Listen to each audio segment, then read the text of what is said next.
Bonjour à tous, je suis Ludovic Leclerc, votre analyste pour belgianinvestor.be. Voici la mise à jour en vidéo de mon avis concernant l'or coté en dollars et l'argent aussi coté en dollars.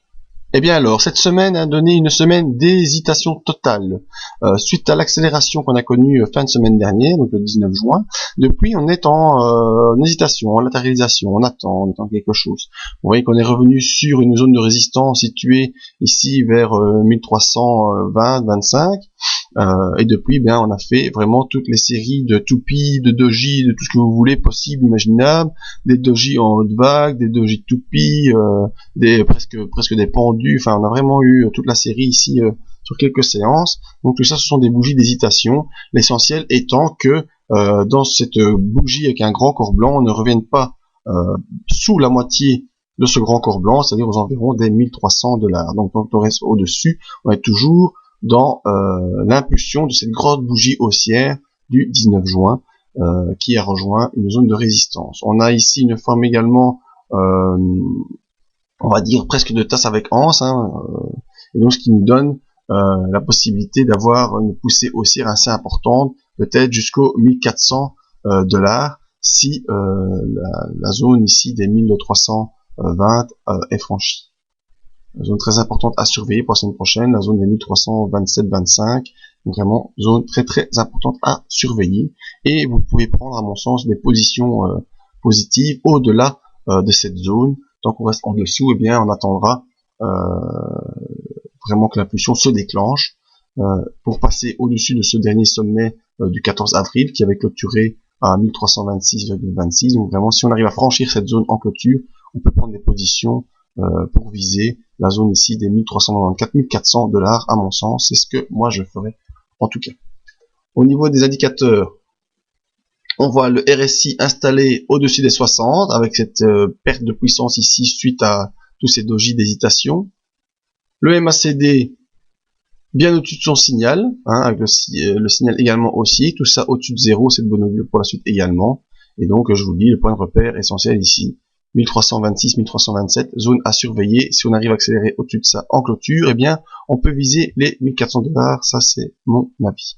En support, on a la moitié de cette grande bougie verte un peu en dessous des 1300, ou également les moyennes mobiles qui viennent en train de se retourner, qui viendront aider à pousser vers le haut. Également information importante, il semblerait qu'on sorte de cette tendance baissière moyen-long terme sur l'or, mais on confirmera encore une séance la semaine prochaine, une séance hebdomadaire complète pour confirmer cette sortie de fourchette de Andrews baissier. Alors, sur l'argent étant plus volatile, eh bien, ça a été marqué de manière plus importante. On est sorti également le 19 juin de cette zone de résistance aux alentours des 20$, et depuis on poursuit encore avec toutes des bougies, même si ce sont des bougies, vous voyez, des petites séances, eh bien ce sont des bougies qui sont haussières, mis à part celle de vendredi, et on est revenu sur la zone des 21$.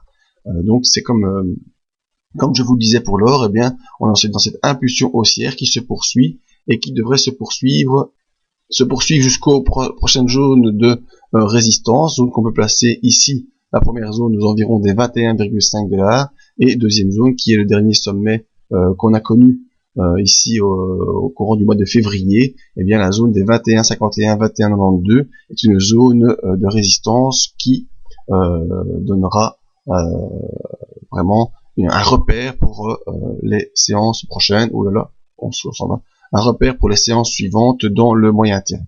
Donc actuellement, on pourrait rejoindre la zone 21,51, 21,92 courant de la semaine prochaine, surtout si l'or fait une poussée également. Ensuite, on verra sur cette zone si on poursuit plus loin, ce qui donnerait donc une belle inversion de la tendance baissière moyen terme, ou si on revient dans cette tendance baissière. Au niveau des indicateurs, et bien également, je vous fais pas l'agrandissement, le RSI au-dessus de 60 qui poursuit, est arrivé proche des 80, donc il va devoir faiblir, et le MACD également aussi au-dessus de son signal.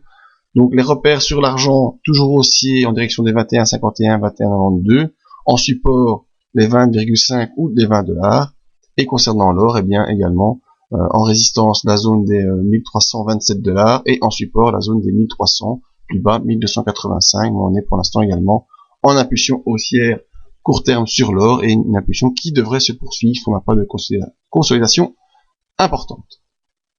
Voilà, c'est donc mon avis sur l'or et sur l'argent. Je vous invite à venir sur le site pour voir les autres analyses en vidéo.